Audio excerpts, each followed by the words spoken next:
இப்போ நம்ம ஓபிடி போட்டு இந்த டேட்டா ஸ்ட்ரீமிங்கில் போய்ட்டு இந்த ஆக்சிஜன் சென்சாரோட அவுட்புட் வோல்டேஜ் பார்க்குறோம். 1.275 இருக்குது வோல்டேஜ். இப்போ ஆஃபில் இருக்குது. இப்போ வண்டி வந்து பார்த்திங்கன்னா நம்ம ஒரு 2 கிலோமீட்டர் ஓட்டியிருக்கோம். ஓட்டும் போது வந்து பார்த்திங்கன்னா மால் ஃபங்க்ஷன் லைட் எரிய ஆரம்பிச்சிருக்கு. இப்போ வண்டி ஸ்டார்ட் பண்ணுறோம்.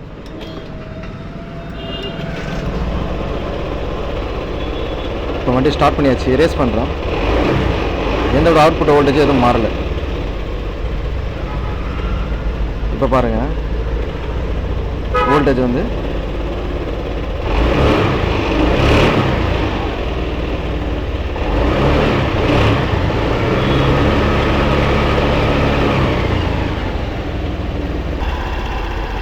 இதில் ப்ராப்ளம் வந்து பார்த்திங்கன்னா இந்த கப்ளரோட லூஸ் கான்டாக்ட் தான் அதில் ப்ராப்ளம். இந்த கப்ளரோட ப்ராப்ளம் வந்து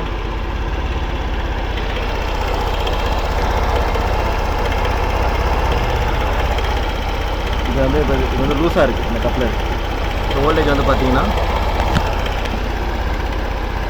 அந்த 1.27 நிற்கும். இப்போ கப்ளர் ஜாயின் பண்ணுறோம்.